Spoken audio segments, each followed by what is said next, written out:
The court challenge on the rights of women in Muslim marriages was led by a women advocacy group. It took about 8 years to come to a landmark judgment.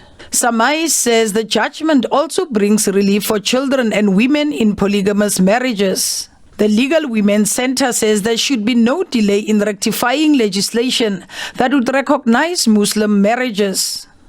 It is important that civil society organizations also now keep women's rights organizations keep government accountable to ensure that it's done within 24 months, and in particularly before the next parliament or even the next transition.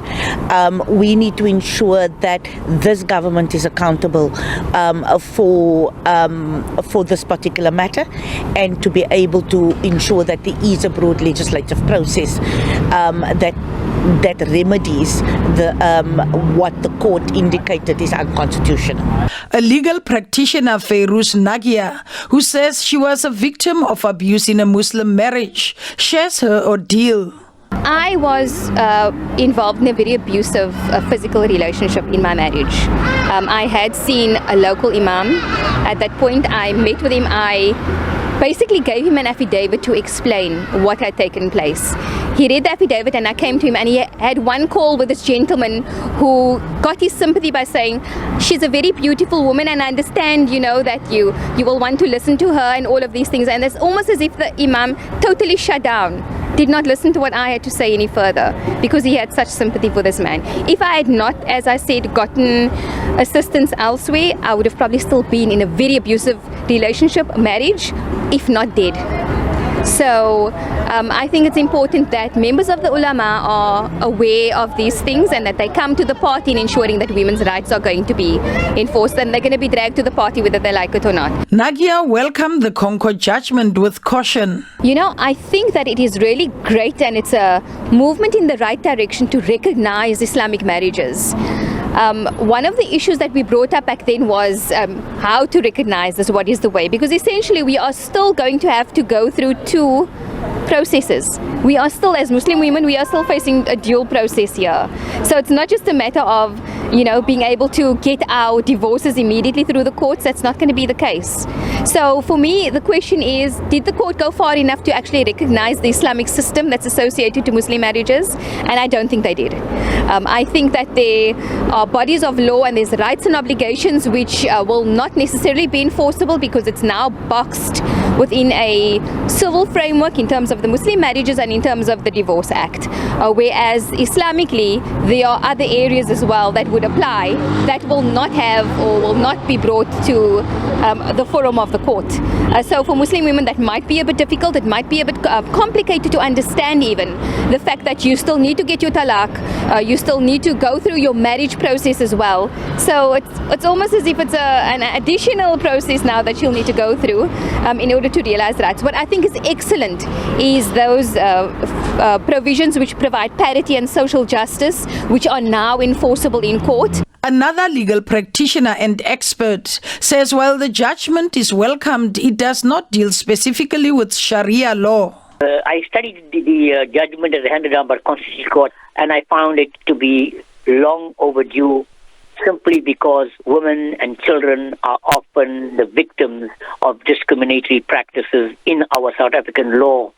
And therefore, particularly in the eyes of our courts, the finding of the Constitutional Court is extremely significant and long overdue. The most important factor is that the Constitutional Court at paragraph 63 onwards makes it very clear that this judgment is not engaging in what is known as doctrinal entanglement.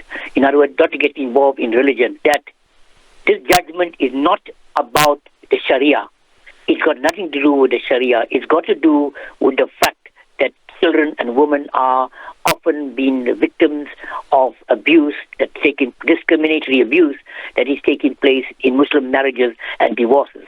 And as a result of that, in the interests of women and children, which South Africa is a signatory of, this judgment stands. So in other words, they made it very clear that this is not a judgment on Sharia, it is a judgment on that on the fact that a Divorce Act and a Marriage Act were not consonant with Islamic practices, and therefore it was brought into line. Al-Jama, one of the political parties in parliament, which has been advocating for the rights of Muslim communities, says an interim relief is needed to give effect to the judgment. The appeal court also gave government 2 years. The High Court also gave government 2 years. So government had 6 years to amend the Divorce Act or amend the Marriage Act so that the nikah can be recognized and the talaq can be recognized. And now they've got another 2 years, so we've got to wait till 2024, and then only the 7th Parliament or the 8th Parliament will have the legislation in place. So now we are, Al-Jama is saying that we need an interim arrangement, and that's why we submitted a private member's bill just to register a Muslim marriage so that it can have legal consequences. So when the imam marries you, it must trigger a certificate, a valid marriage certificate, a valid South African marriage certificate, which will give women and children legal consequences. The Muslim Judicial Council says it will abide by the Concord judgment. The MJC legal desk has deliberated concerning the judgment, and as far as the main relief is concerned, we are in support of it, and we definitely believe that it is a step forward in the right direction, as we would want to engage with government concerning within the next 24 months in either enacting new legislation that governs marriages concluded in terms of Islamic law as well as its consequences, or with regard to amending existing legislation that will recognize Islamic law marriages and also the consequences that flow therefrom. However, we would want it to be in terms of Islamic law as well. As far as the interim relief is concerned, we also basically are okay with it as far as dealing with marriages and the consequences they are for the duration of the next 24 months. However, whenever a couple would like to make use of the interim relief as per the judgment, I would advise, and the MJC would advise, that they just also consult an Islamic law scholar in that regard. Meanwhile, the Department of Home Affairs is weighing up various options to regulate marriages in the country. Mercedes Basend, SABC News, Parliament.